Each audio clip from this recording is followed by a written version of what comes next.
होते हैं। पहला जो विवाह है वो है ब्राह्मण विवाह। ब्राह्मण विवाह में जो कि कुछ प्रस्तुत हैं, व्याख्यांत हैं, इस प्रकार के हैं। कन्यादानम कन्या मंगलम कीर्त्या ब्राह्मणो विवाह।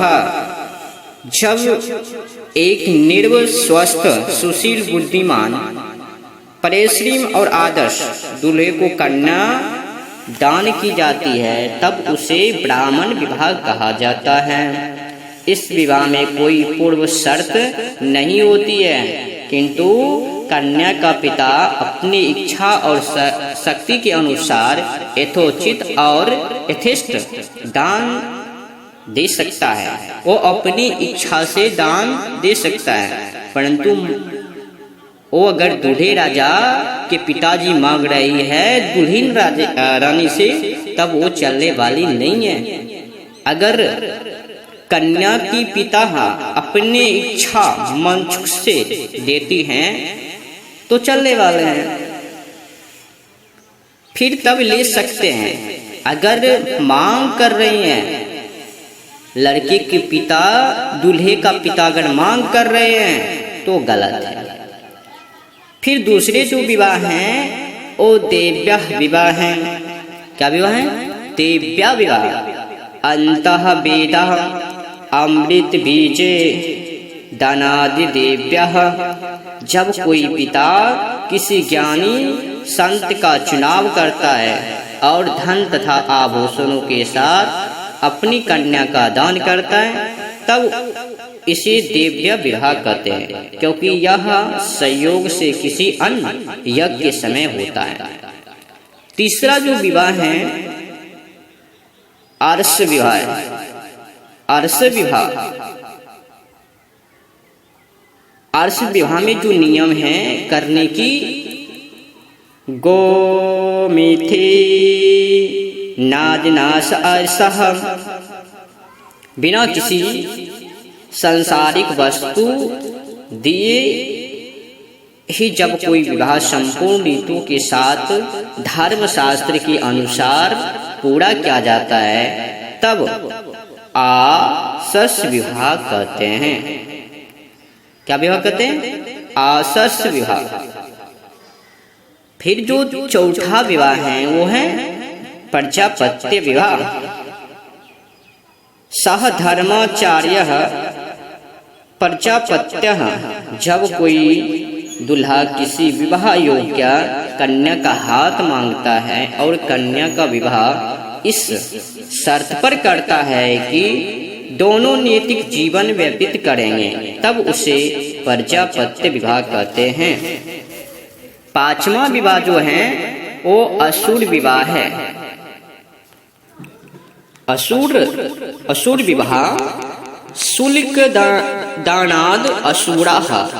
दूल्हे के माता पिता परिवार को जब अत्यधिक देकर कन्या का विवाह किया जाता है तब वही असुरी विवाह कहलाता है। फिर छठा जो विवाह है गंधर्व विवाह। गंधर्व विवाह। मिथ्या संव्ययाद गंधर्वः।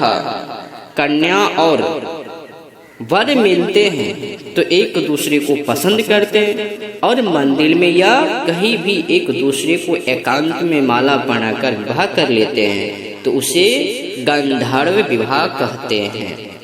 सातवां जो विवाह है वो सातवां विवाह है राक्षस विवाह, जो कि अभी चल रहे हैं। प्रसयाद अनाद राक्षस। कन्या पक्ष के लोगों को मारपीट कर शक्ति के बल पर कन्या को उठाकर ले जाने के बाद उसे विवाह कर लेना राक्षस विवाह कहलाता है। इसमें मान्य गुणों को सर्वदा अभाव होता है।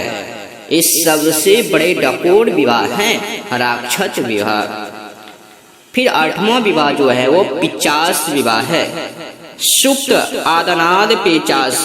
किसी रोगी या किसी सोई कन्या या मानसिक रूप से अस्वस्था या बेहोश कन्या से बलपूर्वक शारीरिक संबंध स्थापित करना पेचासिक विवाह कहलाता है।